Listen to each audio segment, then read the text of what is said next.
জানুয়ারির মধ্যে ৬টি বড় সংস্কার কমিশনের প্রতিবেদন হাতে পাওয়ার আশা করছেন প্রধান উপদেষ্টা ডক্টর মোহাম্মদ ইউনূস। এরপর সংস্কার ও নির্বাচনের জন্য জাতিকে প্রস্তুত করতে জাতীয় ঐক্যমত্য গঠন প্রক্রিয়া শুরু হবে বলে জানান তিনি। সোমবার সন্ধ্যায় প্রধান উপদেষ্টার সঙ্গে যুক্তরাষ্ট্রের জাতীয় নিরাপত্তা উপদেষ্টা জ্যাক সুলিভানের ফোনালাপে এসব কথা বলেন তিনি। দুদেশের পারস্পরিক স্বার্থের বিষয় আলোচনায় উঠে আসে। বিস্তারিত জানাচ্ছেন শাহরিয়ার বাঁধন।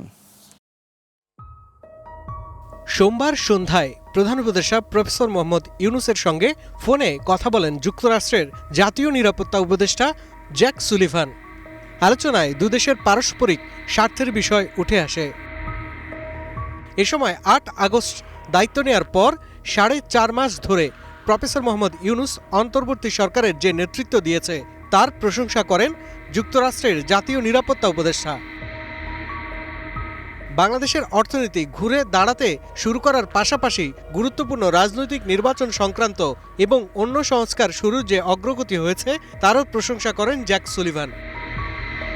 তিনি জাতীয় নির্বাচনের জন্য সম্ভাব্য সময় ঘোষণা করায় প্রধান উপদেষ্টাকে ধন্যবাদ দেন এবং বাংলাদেশের গণতান্ত্রিক প্রক্রিয়ায় মার্কিন সমর্থন অব্যাহত রাখার প্রতিশ্রুতি পুনঃব্যক্ত করেন। টেলিফোন আলাপে তারা বাংলাদেশের সার্বিক পরিস্থিতি উন্নতি নিয়েও আলোচনা করেন। প্রফেসর ইউনূসের নেতৃত্বাধীন অন্তর্বর্তী সরকারের প্রতি আবারও সমর্থন জানিয়ে জ্যাক সুলিভান একটি সমৃদ্ধ, স্থিতিশীল ও গণতান্ত্রিক বাংলাদেশের জন্য মার্কিন সমর্থন অব্যাহত থাকবে বলেও নিশ্চিত করেন। এ সময় ডক্টর ইউনূস দেশের প্রান্তিক পর্যায় পর্যন্ত ছড়িয়ে থাকা সংকট কাটিয়ে উঠতে বাংলাদেশকে উদার সহায়তার জন্য ধন্যবাদ জানান যুক্তরাষ্ট্রকে।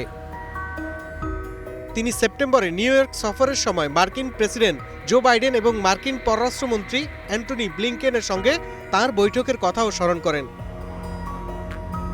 প্রফেসর ইউনূস জানান, জানুয়ারির মধ্যে ৬টি বড় সংস্কার কমিশনের প্রতিবেদন হাতে পাওয়ার আশা করছেন। এরপর সংস্কার ও নির্বাচনের জন্য জাতিকে প্রস্তুত করতে জাতীয় ঐক্যমত্য গঠন প্রক্রিয়া শুরু হবে।